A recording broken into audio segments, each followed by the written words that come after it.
ओ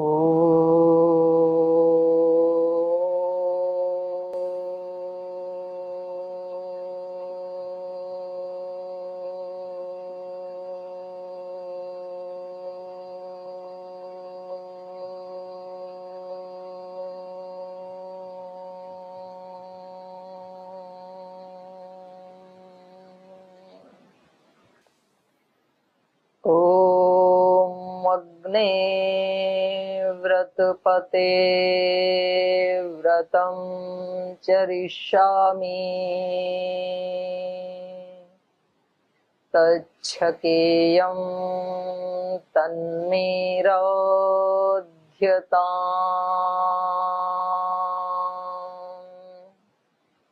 इदमहमनृतात् सत्यमुपैमि ॐ पावकानः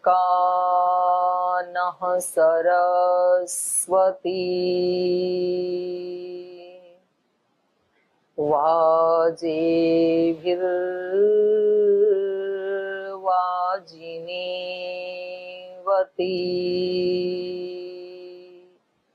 यज्ञं वष्टो धिया वसु ॐ सहनाववतु सहनौ भुनक्तु सह वीर्यं करवावहै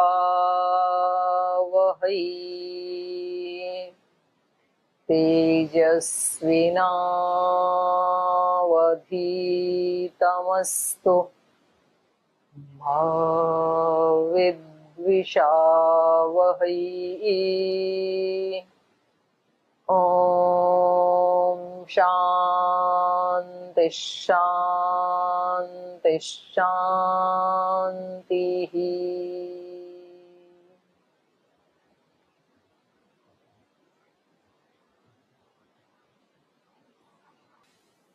आज की कक्षा में आप सभी का बहुत बहुत स्वागत है। आप सभी को बहुत बहुत प्रणाम।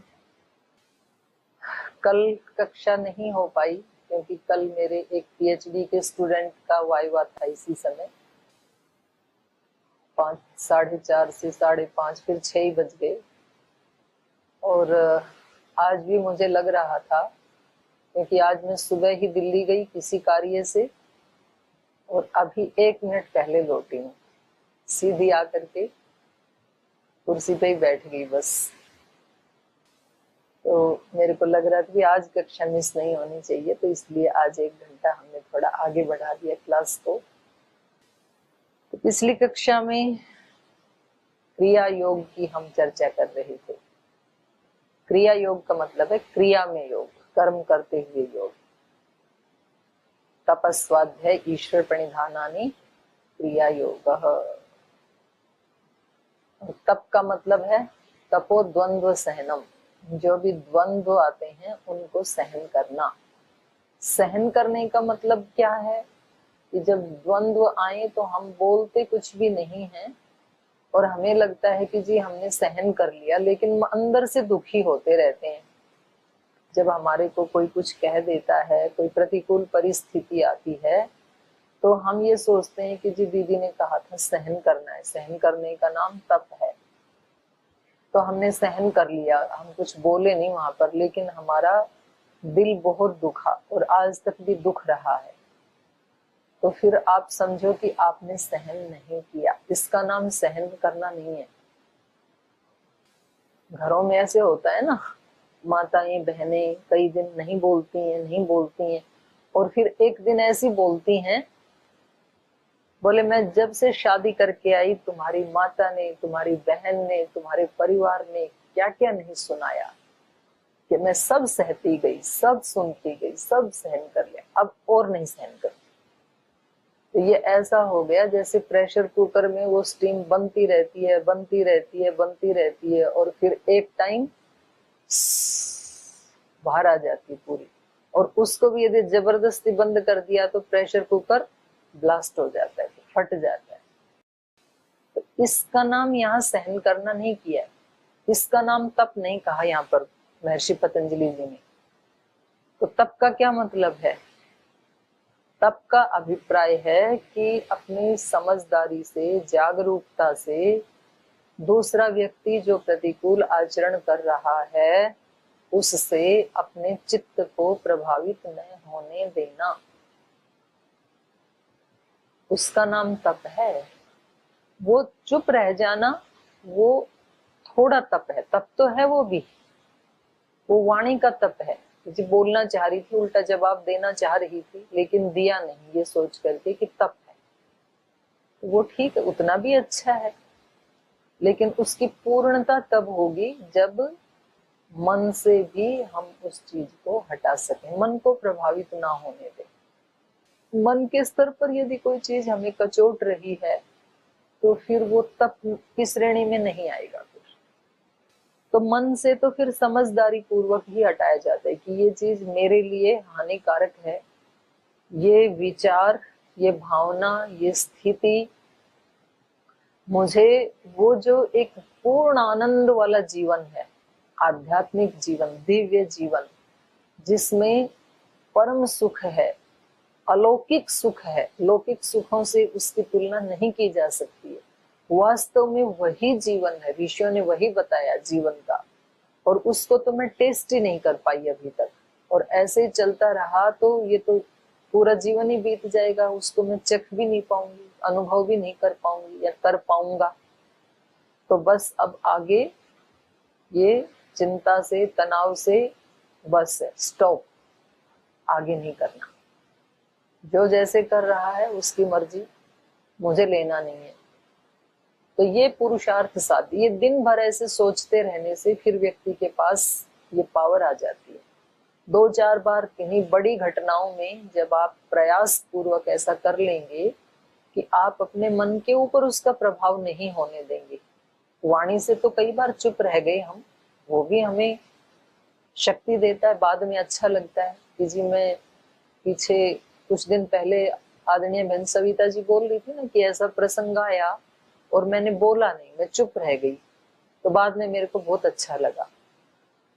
न बोलना वो भी बहुत अच्छा लगता है, पर मन पे ही प्रभाव न होने दिया, वो तो फिर बहुत आनंददायी हो जाए। इसका नाम था तप। फिर है स्वाध्याय। अच्छी पुस्तकें हमारी सबसे अच्छी मित्र हैं, और उनमें भी जो ऋषियों की लिखी हुई पुस्तकें हैं, आर्ष ग्रंथ बोलते हैं, जो ऋषिकृत ग्रंथ हैं, उनका स्वाध्याय यदि हम करें, उसमें हमारे 4 वेद हैं, 11 उपनिषद हैं, 5 दर्शन है, 6 दर्शन लगा लो, मीमांसा को छोड़े तो 5 दर्शन पढ़ सकते हैं। उसी में गीता है, रामायण है, महाभारत है, और उसी में रामचरितमानस है, और कुछ प्रक्षिप्त हो गया पुराणों में, तो कुछ अंश पुराणों का है। तो ये सब ऐसे ग्रंथ हैं, ये हमारी बहुत आध्यात्मिक यात्रा में हेल्प करते हैं। तो व्यक्ति को ये स्वभाव बनाना चाहिए कि 1-2 पेज किसी अच्छी पुस्तक का रोज पढ़ें, और खास करके सोते समय पढ़ें तो वो और ज्यादा अच्छा है, क्योंकि वो पढ़ने के बाद आप सोएंगे तो जो आपने पढ़ा है वो फिर 6 घंटे आपका अंदर सबकॉन्शियस माइंड में जाने का काम करेगा, तो वो और ज्यादा प्रभावी है। इसलिए रात को सोते समय मोबाइल कभी नहीं देखना। कुछ लोगों की आदत होती है रात को सोते समय मोबाइल देखेंगे, देखते देखते फिर मोबाइल को सिरहाने रख के वहीं सो जाएंगे। इससे बुरा अपने लिए और कुछ नहीं हो सकता जो ऐसा करते हैं। ये अपने लिए अत्यंत हानिकारक है। यदि आपको 10 बजे सोना है, आप 8 बजे मोबाइल को नमस्ते कर लीजिए। पहले 2 घंटे पहले, आप जब भी सोते हैं उससे 2 घंटा पहले मोबाइल को नहीं देखना। किसी का फोन आ गया मान लो बाई चांस, तो आपने 1-2 मिनट सुन लिया, फिर उसको दो। और सोते समय कम से कम उसको 10 फीट दूर रखना चाहिए, हो सके तो दूसरे रूम में रखना चाहिए। इसका बहुत प्रभाव पड़ रहा है हमारे माइंड के ऊपर। जो स्ट्रेस का बढ़ना है उसमें एक बहुत बड़ा कारण मोबाइल भी है। और अपने बेड के ऊपर कोई एक पुस्तक रख के सोना चाहिए, दर्शन की, गीता की, रामायण की, जो आपको अच्छा लगता है, उपनिषदों की। कम से कम आप 2 पेज पढ़ के सोएंगे, बहुत अच्छी नींद आएगी, साउंड स्लीप आएगी। तो स्वाध्याय, एक तो ये बाहर का स्वाध्याय हो गया। एक फिर दिन भर अपने आप को टटोलते रहना, अपनी चेतना को टटोलते रहना। इस समय मेरे चित्त की क्या स्थिति है, इस समय कौन से विचार चल रहे हैं, इस समय कौन सी भावनाएं चल रही हैं। और फिर उनको प्रयास पूर्वक सात्विक विचार में, सात्विक भावना में, डिवाइन एनर्जी में चेंज करना। ये हो गया स्वाध्याय। तप, स्वाध्याय, ईश्वर प्रणिधानानि। ईश्वर प्रणिधान का मतलब है सब काम अपने से बड़ी कोई शक्ति, आप उसको कुछ भी नाम दें, उसके लिए करो। और करने के बाद उसी को समर्पित करके अपने आप को बिल्कुल हल्का रखो, बच्चे की जैसे। आप बच्चों को कहते हो कि बेटा ये थोड़ा मेरे को ये चीज पकड़ाना। आप खाना बनाते हो तो आप कहते हो कि मेरे को लाइटर पकड़ाना जरा, या आप बैठे हो तो मेरे को दवाई पकड़ाना। कुछ भी काम उनसे आप करवाते हो, तो वो काम करने के बाद फिर बच्चे कैसे रहते हैं, जैसे किया ही नहीं है। फिर अपने कूदते फांदते रहते हैं, काम कर दिया और बिल्कुल लाइट। उनके ऊपर ये संस्कार भी नहीं है कि हमने कोई बहुत बड़ा काम कर दिया है अपनी माँ का या दादी का या नानी का। ऐसे रहना चाहिए। बच्चे से जो कराते हैं वो कर देता है, उसके बाद फिर मस्त। फिर आप कोई दूसरा काम कराते हैं वो भी कर देता है, फिर मस्त। तो ऐसे अपने जो काम है भगवान जी के लिए करके, बोले खाना तो बना दिया भगवान जी, फिर वो कहेंगे कि अभी खिला और दो परिवार वालों। बोले खिला भी दिया, तो बर्तन भी साफ कर दिए, अब क्या करें। बोले आप मेरे साथ रहो, अब कुछ नहीं करना। तो इसको ईश्वर प्रणिधान कहा है, ईश्वर के निमित्त कार्य को करना, क्योंकि ये परम सत्य है। ईश्वर हर क्षण हमें देख रहा है, हमें जान रहा है, हमें सुन रहा है।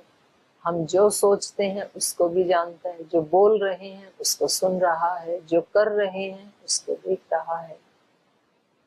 तो उसको हम भी देखें। ईश्वर तो हमें देख रहा है हर पल, पर हम नहीं देख रहे हैं कि कोई हमारे सामने है। तो हम जब देखने लग जाते हैं, इसका नाम है ईश्वर प्रणिधान। तो ये क्रिया योग है। तो आनंद ही आ गया। महर्षि पतंजलि जी ने हम सब के लिए इतनी बढ़िया चीज दे दी। तपस, स्वाध्याय, ईश्वर प्रणिधानानि क्रिया योग। ये क्रिया योग क्यों करें हम ये क्रिया योग? देखो, जब हम क्रिया योग या ईश्वर प्रणिधान की स्थिति में नहीं रहते ना, तो फिर कार्य करके थक जाते हैं।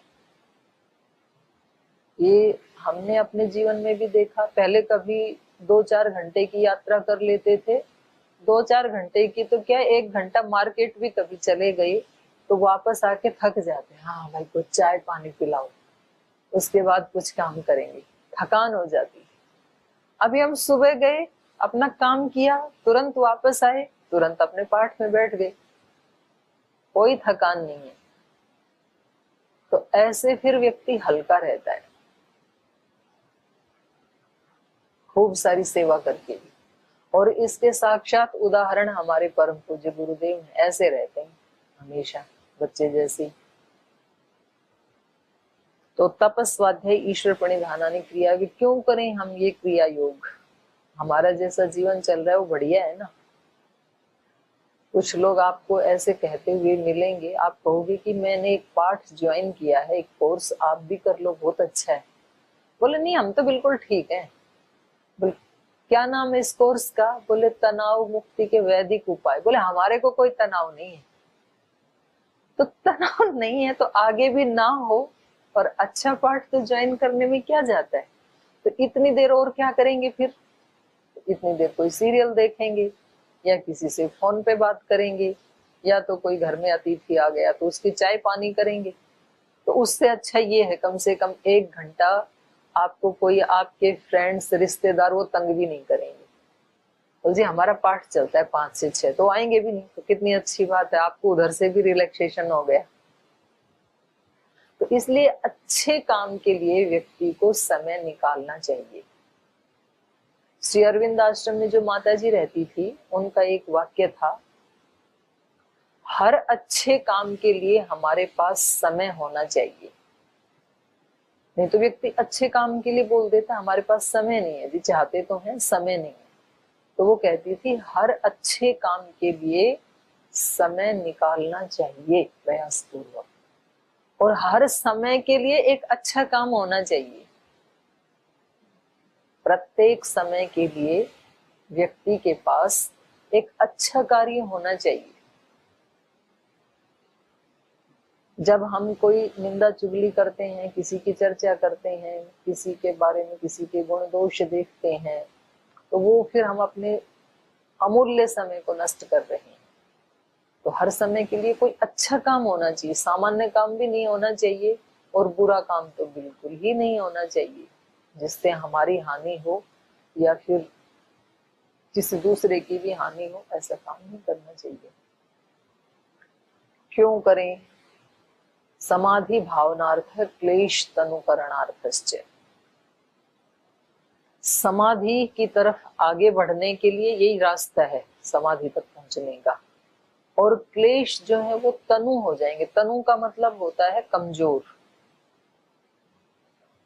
शिथिल हो जाएंगे हमारे क्लेश।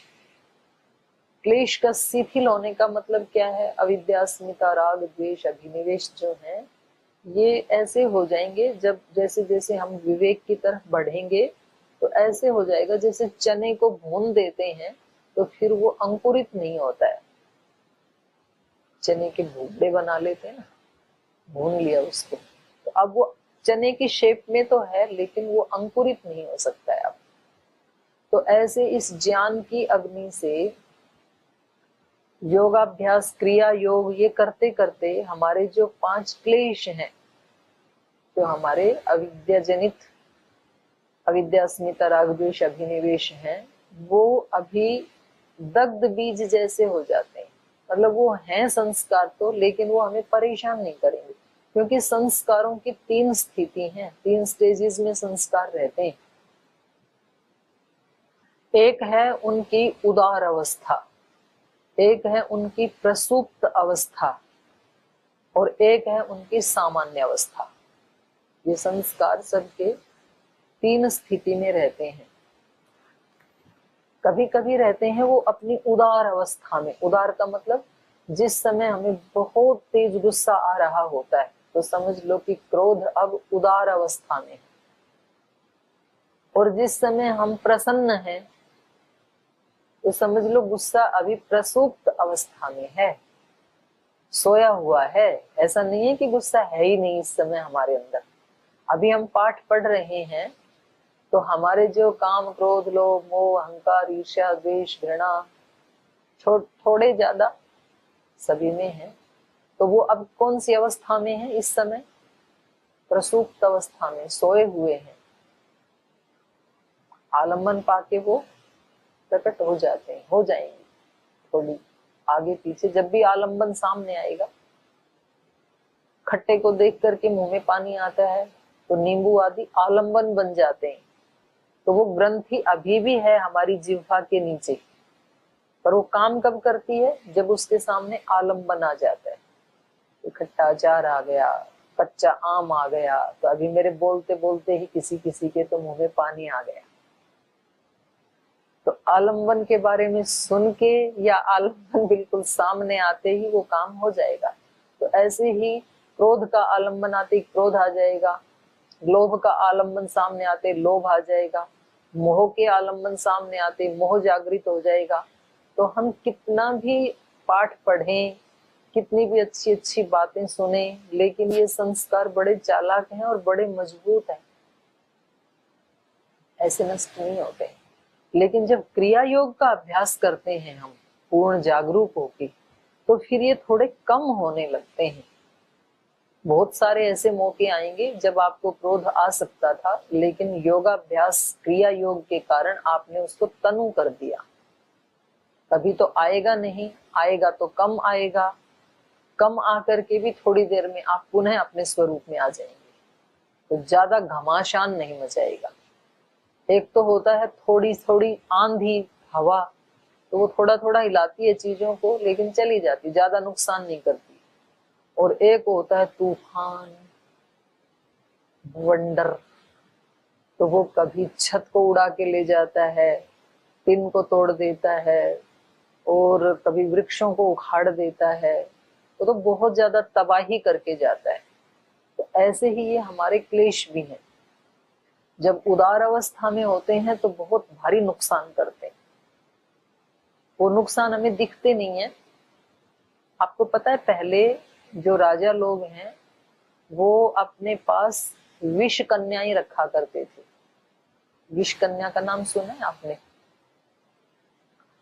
किसी कन्या को, ये कन्याएं वो होती थी जो प्राय राजाओं का मनोरंजन करने के लिए जो गणिकाएं होती हैं, और उनमें से कोई ऐसी कन्या जो बहुत देखने में सुंदर हो तो उनको आगे राजा के काम के लिए तैयार किया जाता था। तो उनको बहुत थोड़ा थोड़ा जहर, जिससे कि उनकी मृत्यु ना हो और उनके जीवन पे कोई बुरा इफेक्ट ना पड़े, ऐसे थोड़ा थोड़ा जहर उनको खिलाया जाता था। और वो थोड़ा थोड़ा विष खिलाते खिलाते खिलाते 15-20 साल में वो उनका व्यक्तित्व ऐसा निर्मित हो जाता था कि फिर वो किसी को नाखून से काट लें तो वो व्यक्ति मर जाएगा, मुंह से काट लें तो भी मर जाएगा, और इवन इतना भी हो जाता है कि किसी को वो जोर से हग कर लें तो भी उस व्यक्ति का, मतलब बहुत तबाही करने वाली होती थी ये विष कन्या। तो वो अपने ऐसे किसी शत्रु आदि के ऊपर उसका प्रयोग करते थे राजा लोग। तो ये तो हो गया बाहर का विष। अब हम सब भी या तो विष कन्या या तो अमृत कन्या, दोनों में से एक व्यक्तित्व का निर्माण हो जाता है। 20-25 साल 50 साल तक आते आते ये विष कौन सा है? जब हम स्ट्रेस लेते हैं, किसी चीज का तनाव ले लेते हैं, या कभी कभी हम बहुत क्रोधित होते हैं, कभी कभी बहुत लोभ से युक्त होते हैं, कभी मोह से युक्त होते हैं, बहुत ईर्ष्या से युक्त होते हैं कि ये मेरा साथी इतना आगे क्यों बढ़ रहा है, कभी बहुत घृणा से युक्त होते हैं, मैं इसको पसंद नहीं करती, देखना भी नहीं चाहती। ये स्लो पॉइजन है और ये हमारे को विष कन्या या विष महिला बना देगा। ये यदि थॉट प्रोसेस और इमोशंस का प्रोसेस चलता रहा तो 10-15 साल में ये बिल्कुल विष कन्या या विष लेडी तैयार हो गई है। लेकिन ये विष इसी को मारता है। फिर स्ट्रेस होगा, इसको एंजाइटी होगी, डिप्रेशन होगा, फिर इसको कहीं बीपी होगा, शुगर होगा, कैंसर होगा। तो ये कुछ ना कुछ जो उपद्रव वो निकलना चाहता है उसके माध्यम से, हमारा सिस्टम जो अंदर का है, सेंसर है, वो उसको बाहर निकालना चाहते हैं किसी भी माध्यम से। अब इसी तरह दूसरा तरीका भी है, थोड़ा थोड़ा अमृत किसी को खिलाया जाए तो कुछ वर्ष में वो अमृत कन्या तैयार हो जाएगी, अमृत महिला तैयार हो जाएगी। ये अमृत वही है, योग का अमृत, क्रिया योग का अमृत। प्रतिदिन थोड़ा थोड़ा तप किया जाए, थोड़ा थोड़ा स्वाध्याय किया जाए, और यथाशक्ति सब समय ईश्वर प्रणिधान की स्थिति में रहा जाए, सबसे प्रेम किया जाए, सबकी सेवा की जाए, सबका सहयोग किया जाए, दूसरे के सुख के लिए खुद का त्याग किया जाए, बलिदान की भावना हो, दूसरे के लिए त्याग की भावना हो, समर्पण की भावना हो। इसको थोड़ा थोड़ा थोड़ा थोड़ा बढ़ाते हैं हम, तो ये थोड़े वर्षों में फिर उस व्यक्ति को अमृत व्यक्तित्व के रूप में तैयार कर देता है। इसके उदाहरण हैं हमारे सब ऋषि मुनि, सिद्ध महात्मा, योगी जन। ये अपनी यात्रा को ऐसे तो शुरू करते हैं, जो इनके पास सामर्थ्य है उसको सेवा में लगाना शुरू करते हैं, फिर और ज्यादा बढ़ जाता है सामर्थ्य, फिर और सेवा करते हैं भगवान के प्रति, गुरु के प्रति पूर्ण समर्पण। गृहस्थ में है तो अपने माता पिता के प्रति, अपने पति पत्नी के प्रति अत्यंत प्रीति, अत्यंत समर्पण। और फिर उससे जो हार्मोन्स निकलते हैं तो ये व्यक्ति बड़ा उपयोगी बन जाता है कुछ वर्षों में। जैसे उधर वो बड़ा खूंखार डेंजरस बन जाता है, वो पूरे घर को भी परेशान करता है और खुद को भी परेशान करता है, विषैला व्यक्ति। ऐसे ही ये अमृत से युक्त जो व्यक्ति है ये खुद बहुत तृप्त रहता है, बहुत शांत, बहुत प्रसन्न, बहुत आनंद की स्थिति में, और इसकी सेवा करने की कैपेसिटी हजारों गुना बढ़ जाती है। काम करने की कोई थकान नहीं होती है, और ये अपने लिए भी बहुत आनंद का कारण बन जाता है और दूसरों के लिए भी बहुत बेनिफिशियल हो जाता है। तो ऐसे इस सिद्ध योगी के लिए वेदों में शब्द आता है अमृतस्य पुत्रा वयम, शृण्वन्तु विश्वे अमृतस्य पुत्रा। ऋग्वेद का मंत्र है ये। भगवान जी हमारे को संबोधन करके कहते हैं, हे अमृत पुत्र सुनो। अमृत पुत्र का मतलब तुम अमृत के पुत्र हो, अमृत की संतानें हो, आप आनंददायी की संतान हो। तो आपका और स्ट्रेस का तो संबंध ही नहीं है। जैसे एक शाकाहारी का मांसाहार से कोई संबंध ही नहीं है, इसीलिए तो वो शाकाहारी है, उसका मांसाहार से क्या लेना देना। एक सात्विक व्यक्ति का और अभक्ष्य पदार्थों का कोई संबंध ही नहीं होता है। एक सती साध्वी पतिव्रता महिला का और एक उल्टा महिला का कोई संबंध ही नहीं होता है। तो ऐसे हम अमृत की संतानें हैं, इसलिए इस विष से हमारा कोई संबंध ही नहीं है। फिर हो क्यों जाता है, तो उसका कारण यहाँ पर बताया अविद्या के कारण। ये जो बाकी के क्लेश है ना, पहले तो बताया वो क्लेश कौन से हैं जिनको हमें तनु करना है, कम करना है, वो क्लेश कौन से हैं। तो यहाँ ऋषि बता रहे हैं अविद्या, अस्मिता, राग, द्वेष, अभिनिवेश, 5 हैं ये। तो जितने भी हमारे दोष दुर्गुण है ये 5 के अंतर्गत ही आ जाते हैं। वहां पर व्यास भाष्य में किसी ने, साधक ने प्रश्न पूछा कि जी आपने ये जो 5 बताए, इसमें आपने ईर्ष्या, द्वेष, घृणा, असूया ये तो बताए ही नहीं दोष, ये भी तो क्लेश हैं। तो बोले ये इसी के अंतर्गत आ जाएंगे सब, इसी के परिवार, इसी की शाखा प्रशाखाओं में आ जाएंगे ये।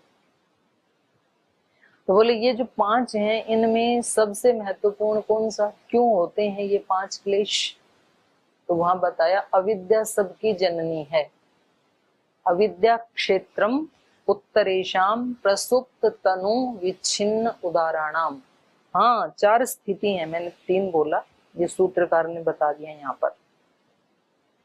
इन क्लेशों की 4 स्टेजेज हैं, प्रसुप्त, तनु, विच्छिन्न और उदार। प्रसुप्त मतलब इस समय हमारे अंदर राग, द्वेष, घृणा ये सब प्रसुप्त अवस्था में। अभी किसी के मन में भी जब ये पाठ पढ़ रहे हैं तो ना किसी के मन में क्रोध है, ना लोभ है, ना मोह है, ना ईर्ष्या है, ना घृणा है, कोई भी दोष नहीं है। अब ये दोष कौन सी स्थिति में है, प्रसुप्त अवस्था में है। या हम ये कह सकते हैं ये विच्छिन्न अवस्था में है इस समय।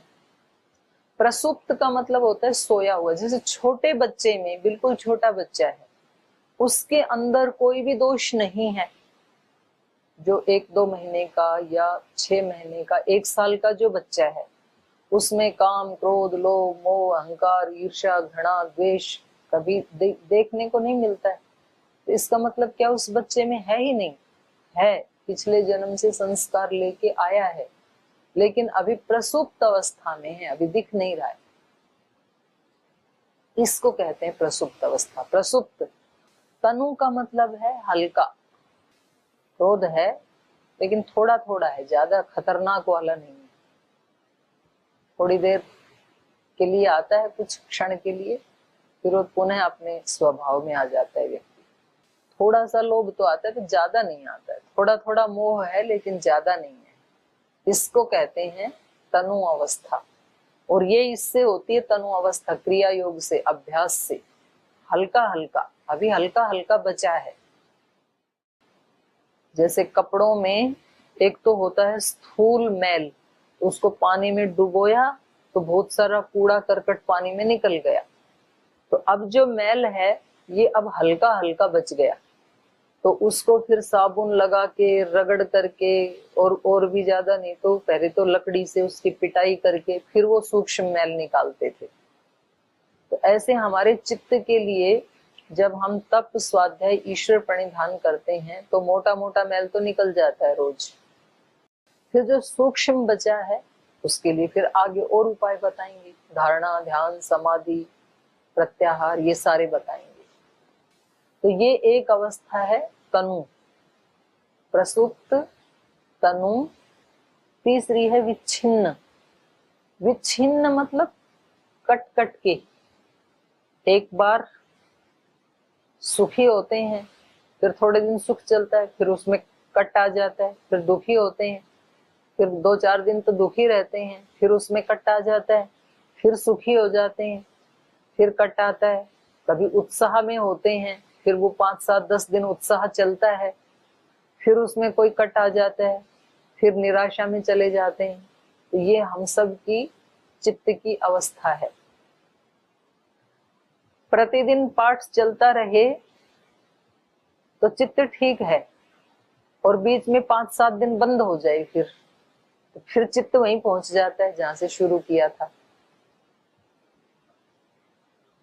5-7-10 दिन योग करो आप, बहुत अच्छा लगता है, और फिर बीच में 10 दिन छोड़ दो, फिर वहीं पहुंच जाएंगे।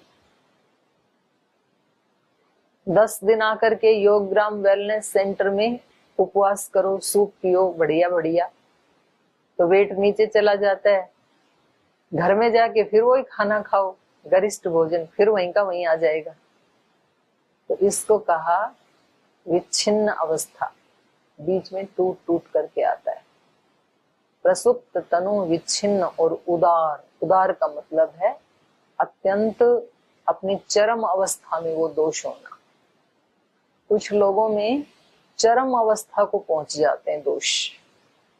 चरम अवस्था का क्रोध फिर व्यक्ति को जेल ही पहुंचाता है, क्योंकि चरम अवस्था में वो किसी का मर्डर कर देता है, किसी पे गोली चला देता है, किसी का सिर तोड़ देता है, कुछ इतनी भयानक क्रूरता करता है, कुछ ऐसा पाप करता है पराकाष्ठावत। इसको कहेंगे दोषों की उदारता। तो यहाँ ऋषि हमें कह रहे हैं भाई तुम जो है उदारता से नीचे उतरो विच्छिन्न अवस्था में, कभी कभार आई, और विच्छिन्न से भी और पीछे आओ तनु अवस्था में। इसलिए सूत्र बनाया समाधि भावनार्थम क्लेश तनु करणार्थम च। क्लेशों को तनु करो, हल्का करो पहले क्रिया योग का अभ्यास करके, और फिर उनको प्रसुप्त अवस्था में पहुंचा दो। बच्चे जैसे बन जाता है योगी। और लास्ट है फिर विवेक ज्ञान होने से उनको योग की अग्नि से, विवेक की अग्नि से भून डालो। जैसे चने को भून डाला, अब निश्चिंत हो गए, अब ये अंकुर पैदा नहीं करेंगे। तो जब ज्ञान पैदा हो गया, क्योंकि अज्ञान के कारण है, अविद्या क्षेत्रम उत्तरेषाम प्रसुप्त तनु विच्छिन्न उदाहरणाम। इस सूत्र का अर्थ है अविद्या का जो क्षेत्र है वो ही आगे वाले 4 का कारण है। ये जननी है अविद्या। किस किस की? अस्मिता, राग, द्वेष, अभिनिवेश, इन सब की माता है ये अविद्या। नहीं तो ये माता नहीं तो बच्चे भी पैदा नहीं होंगे। तो अविद्या का नाश किससे हो? विद्या से। अविवेक का नाश किससे होगा? विवेक से। अंधकार का नाश किससे होगा? प्रकाश से। अग्नि का नाश किससे होगा? पानी से। तो जो जिसका उल्टा है उससे उसका नाश होता है। इसलिए ये भी हमें स्पष्ट रहे, हम सेवा करते हैं, संगठन में सेवा करते हैं, किसी अनाथालय में सेवा करते हैं, दीन दुखियों की सेवा करते हैं, इससे अज्ञान का नाश नहीं होगा। सहायता करेगा, ये हेल्पफुल तो होगा, लेकिन अज्ञान का नाश तो ज्ञान से ही होगा। अंधकार का नाश कितने भी आप भंडारे करो, कितने भी आप दान पुण्य करो, कितने भी भजन गाओ, कितने भी यज्ञ करो, अंधकार का नाश उससे नहीं होगा। अंधकार का नाश किससे होगा? सूर्योदय होने पर ही होगा, क्योंकि सूर्य के अभाव का नाम ही अंधकार है। तो हमारे अंदर विवेक के, ज्ञान के अभाव का नाम ही अविद्या है, अविवेक है। तो अब जिससे विवेक की प्राप्ति हो, जिससे ज्ञान की प्राप्ति हो, वो साधन करना पड़ेगा, और वो साधन है क्रिया योग। क्योंकि कुछ लोग आपको ऐसे भी मिलेंगे, बोल जी ये पढ़ना पढ़ाना सुनना सुनाना ये हमारे बस की बात नहीं है, हम तो अपनी सेवा कर लेंगे। तो आप सेवा भी करोगे ना, तो विवेक नहीं है तो सेवा में भी अहंकार पाल लोगे, फिर सेवा में भी फिर राग द्वेष पाल लोगे। ये अच्छे से सेवा करने वाले, ये बुरे, ये मेरे मित्र, ये मेरे शत्रु, तो वो सेवा भी फिर आपका भला नहीं कर पाएगी। सेवा भी वास्तविक सेवा तब ही होगी जब व्यक्ति विवेक पूर्वक सेवा करेगा। सेवा भी कर रहा है और सेवा का कोई संस्कार भी नहीं बनने दे रहा है। कुछ कहेंगे जी हम तो दान कर देंगे, मंदिर बनवा देंगे, लोगों को खाना खिला देंगे, तो ठीक है वो पुण्य है, लेकिन दान देने से, लोगों को खाना खिलाने से अविद्या का नाश नहीं होगा। पुण्य तो बढ़ेगा, उसके बदले में सुख तो मिलेगा आपको, लेकिन दुख का सर्वथा नाश नहीं होगा। तो इसलिए ये बहुत जरूरी है। सब काम करते हुए व्यक्ति को ये भ्रम नहीं होना चाहिए कि जी ये कर लेंगे। अब मान लो किसी व्यक्ति को भूख लगी है और आप कहो जी आपके घर में यज्ञ कर देते हैं, यज्ञ तो श्रेष्ठतम कर्म है, तो यज्ञ करने से व्यक्ति की भूख मिटेगी क्या? भूख खाना खाने से मिटेगी, क्योंकि खाने के अभाव का नाम भूख है। इसलिए हमारे अंदर विवेक के, ज्ञान के अभाव का नाम ही अज्ञान है, अविवेक है। तो जब तक वो नहीं होगा तब तक चीजें ठीक से समझ में आएंगी नहीं हमें। इसलिए महर्षि पतंजलि जी कह रहे हैं कि इन क्लेशों को मिटाने के लिए आपको तप, स्वाध्याय, ईश्वर प्रणिधान, इसका अभ्यास करना पड़ेगा। तो जैसे थोड़ा थोड़ा इसका हम प्रैक्टिकल करते हैं अपने जीवन में, वैसे वैसे हम क्या बनते जाते हैं? अमृतस्य पुत्रा, अमृत पुत्री बनते जाते हैं। तो ये साधु संत जो हैं ये साक्षात अमृत पुत्र हैं, और ये अपने लिए भी जीवन का जो प्योर आनंद है वो साधु संत ही लेते हैं, सिद्ध महात्मा ही लेते हैं। मनुष्य जीवन का जो वास्तविक आनंद है वो केवल सिद्धों के हिस्से में आता है, संतों के हिस्से में ही आता है।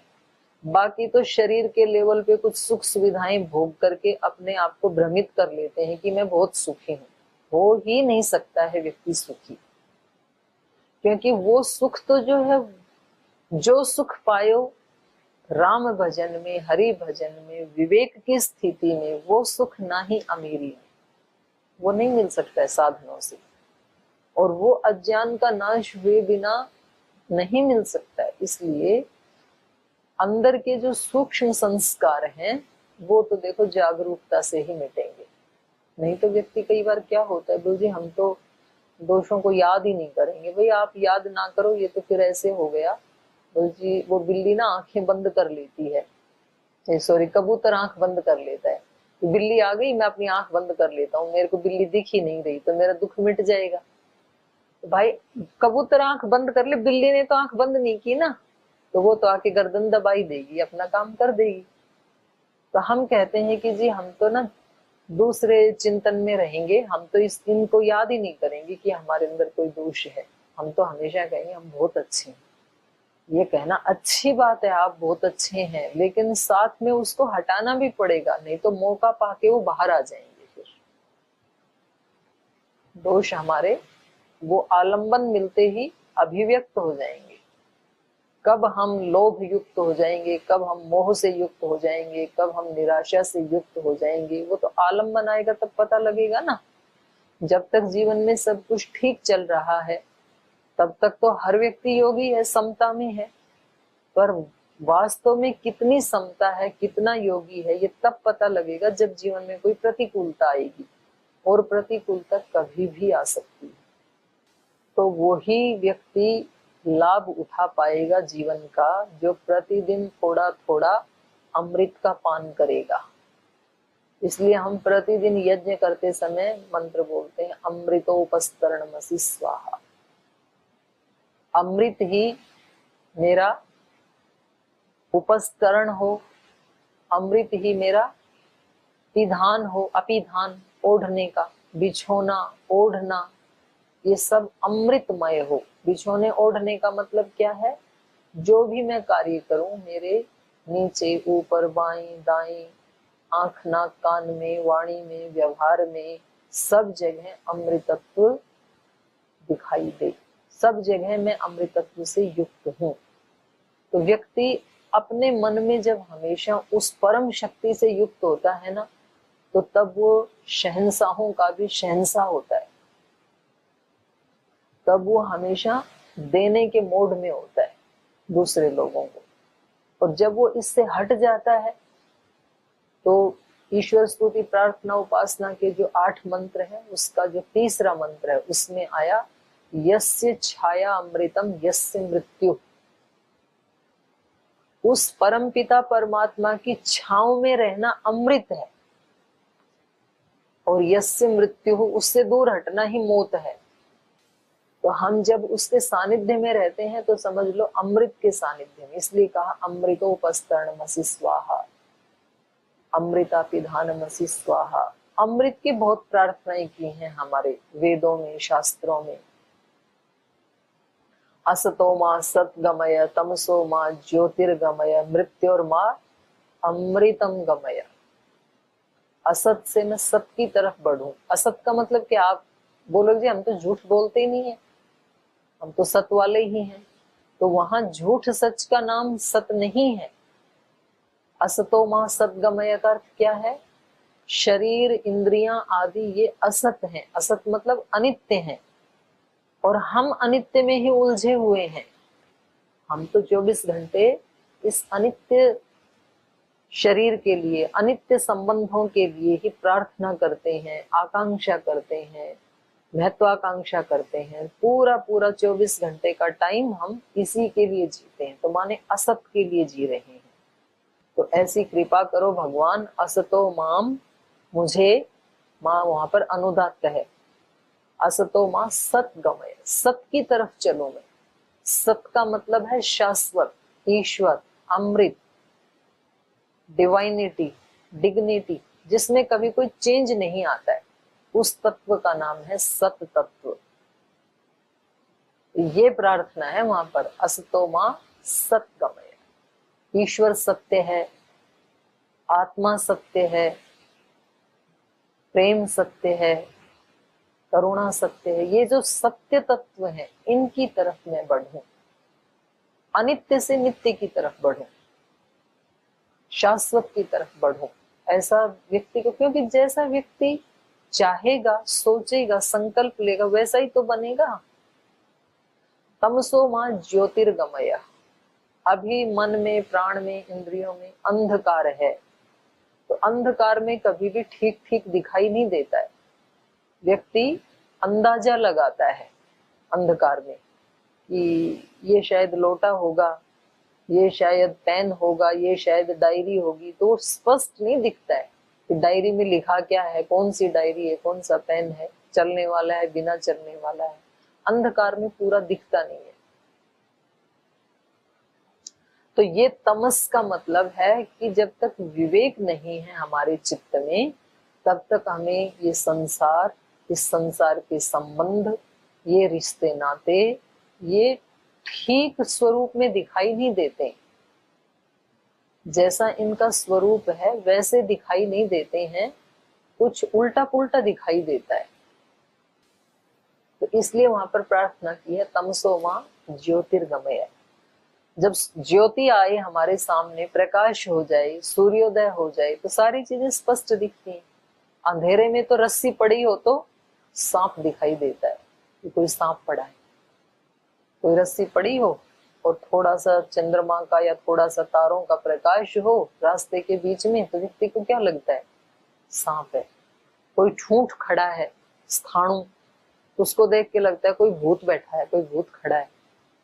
तो अंधकार में तो उल्टा सीधा ही दिखता है, लेकिन उसी समय प्रकाश, सुबह जब सूर्योदय हुआ, प्रकाश हुआ, तो वहीं उस स्थान पे जाके व्यक्ति ने देखा कि ये तो रस्सी थी जिसको मैं रात में सांप समझ रहा था, ये तो अभी भी पड़ी है और मैं इससे कितना डर रहा था। तब व्यक्ति को लगता है कि ये तो सूखे हुए वृक्ष का कोई ठूंठ है जिसको मैं भूत समझ रहा था। तो अब इसका भय चला जाता है प्रकाश में। तो इसलिए वहां पे प्रार्थना की है तमसो मां ज्योतिर्गमय मृत्योर मां अमृतम गमय। प्रभु मुझे मृत्यु से अमृतत्व की तरफ ले चलो। तो मृत्यु का अर्थ भी यही है, दोष, क्लेश की स्थिति, दोषों की स्थिति, अनित्य को नित्य मानने वाले अविवेक की स्थिति। तो वहां प्रार्थना कर रहा है साधक कि मुझे अमृतत्व की तरफ ले चलो। तो हमें किसी को भी विष कन्या, विष महिला, विष पुरुष नहीं बनना है। कितनी अच्छी बात है। हमें क्या बनना है? अमृत कन्या, अमृत महिला, अमृत पुरुष, अमृत बालक। और वेद भी इसकी पुष्टि कर रहा है, अमृतस्य पुत्रा वयम, हम अमृत के पुत्र हैं। तो ये बताया यहाँ पर अविद्या, अस्मिता, राग, द्वेष, अधिनिवेश, पंचक्लेशाः अविद्या क्षेत्रम उत्तरेषाम प्रसुप्त तनु विच्छिन्न उदाराणाम। तो जो अमृत से युक्त हो गया वो फिर सबके लिए और अपने लिए भी अत्यंत सुखदायी हो गया। फिर इसका स्वरूप बताते हैं अविद्या का क्या है। अनित्य सूचि दुःखानात्म सुनित्य सूचि सुखात्म ख्याति अविद्या। पांचवा सूत्र है अनित्य, जो मैंने अभी बताया। अनित्य चीजें, अनित्य क्या है? शरीर अनित्य है, पता नहीं कब समाप्त हो जाए। अशुचि, जो पवित्र चीजें नहीं है।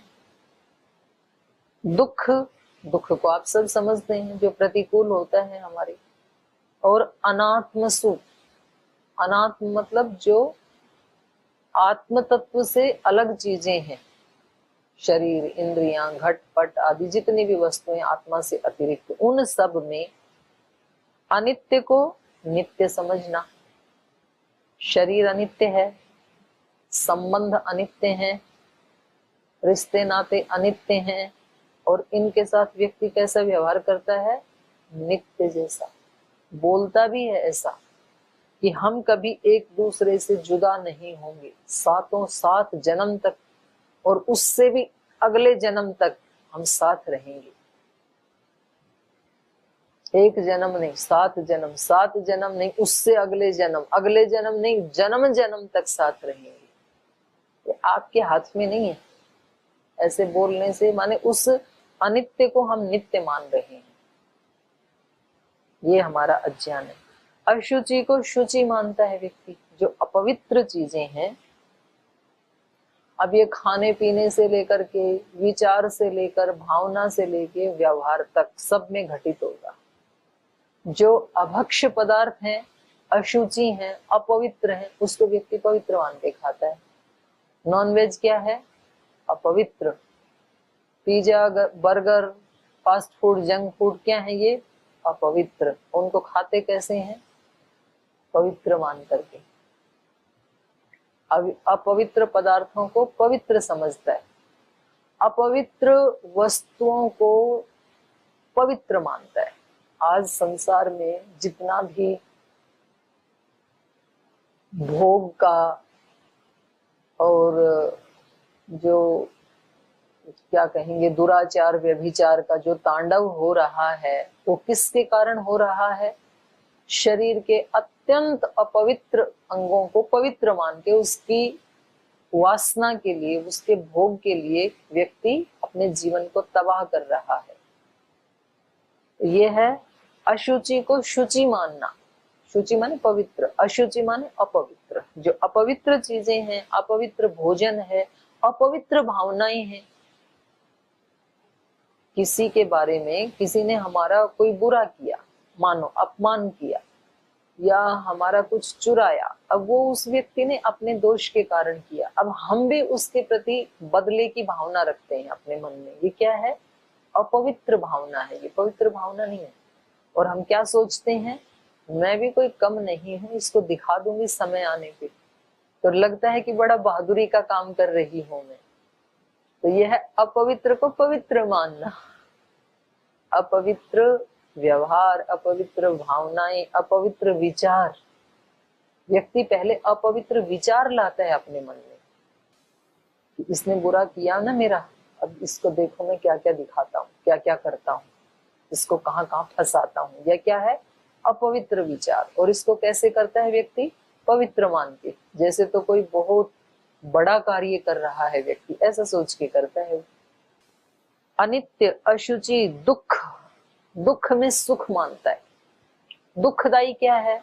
आलस्य, प्रमाद, अज्ञान, उसको आदमी सुख मानता है।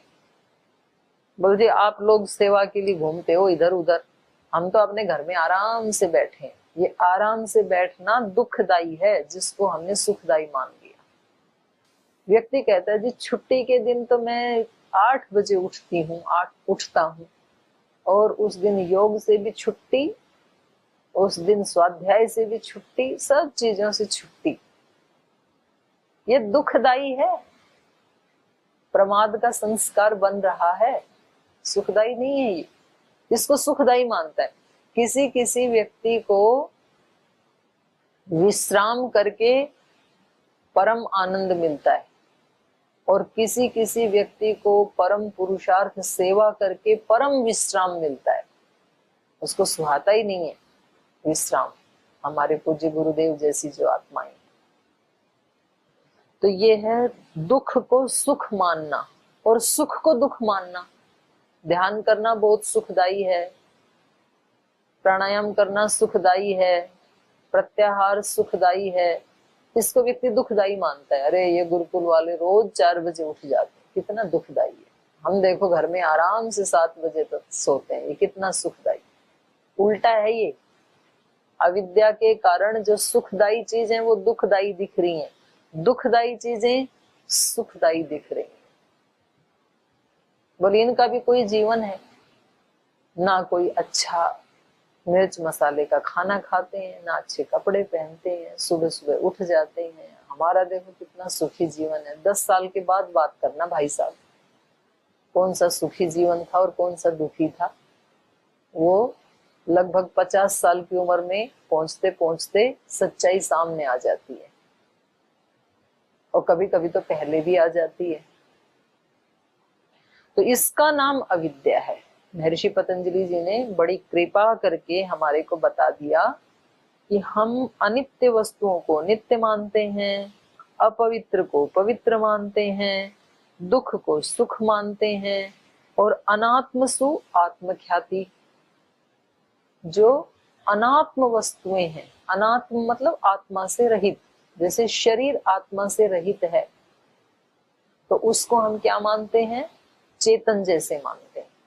मैं सुखी हूं, मैं दुखी हूं, फिर उसी के लिए प्रयास करता है। तो अनात्म में आत्म की ख्याति, आत्म का भाव, इसका नाम अविद्या है। तो ये अविद्या सब का मूल कारण है। जब तक ये रहेंगी हमारे अंदर, तब तक हमारे पास राग भी आएगा, द्वेष भी आएगा, अस्मिता भी रहेगी, अभिनिवेश भी रहेगा। अभिनिवेश का मतलब है मरने का भय।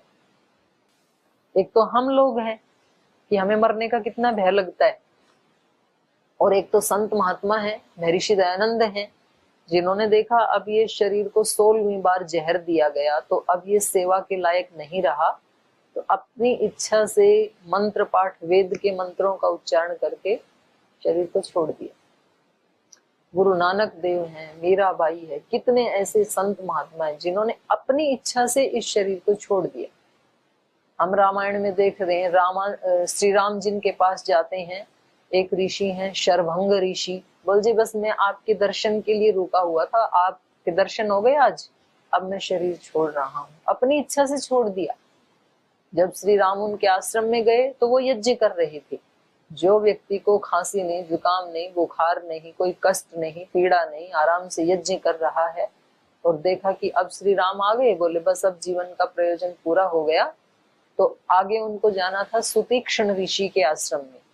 तो बोले वहां जाने से पहले आपसे निवेदन है कि बस मैं इस शरीर को छोड़ दूं। राम लक्ष्मण देखते रह गए और उसने योग विद्या से अपने शरीर को उस समय अदृश्य कर दिया। किसी को अंत्येष्टि करने की भी जरूरत नहीं है, ऐसी ऐसी विद्याएं योग में है। ये जो हमें दिखाया जाता है ना, आधा तो असत्य बताया जाता है हमें कि श्री राम ने सरयू में डूब के शरीर छोड़ा, नहीं छोड़ा, उन्होंने अपनी इच्छा से शरीर छोड़ा।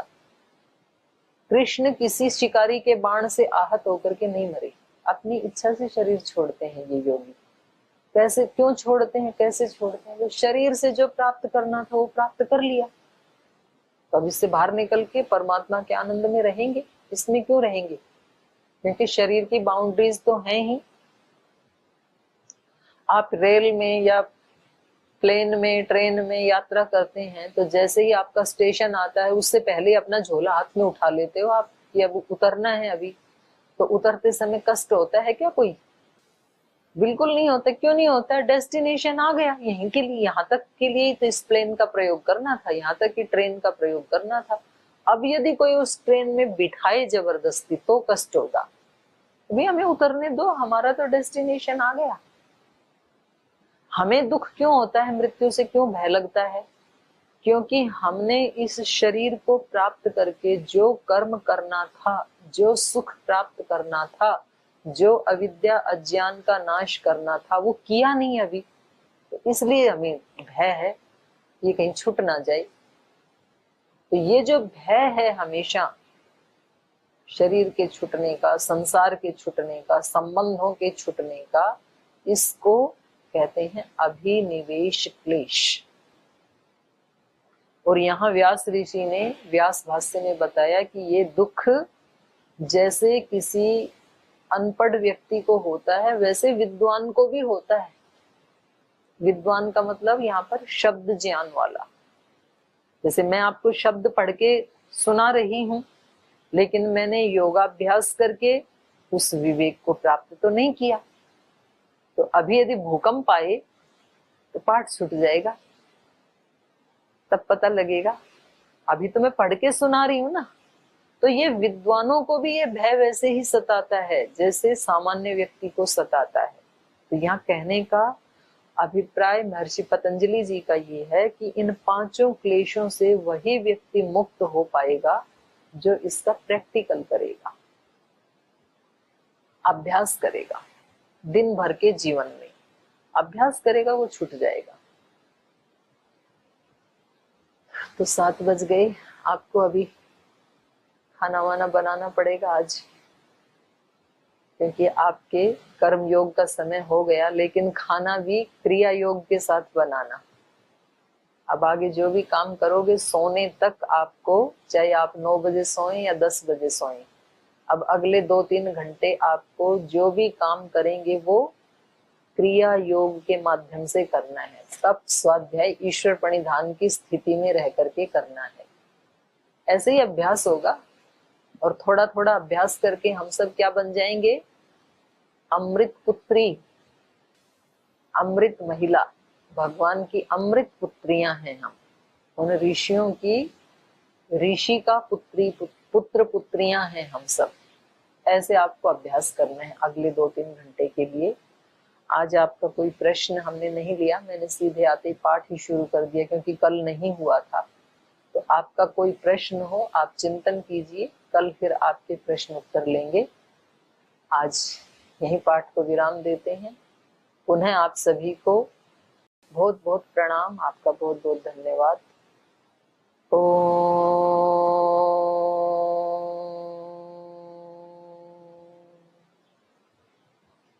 शांति शांति शांति। श्री परमात्मने नमः। श्री गुरुभ्यो नमः। सर्वेभ्यो नमः।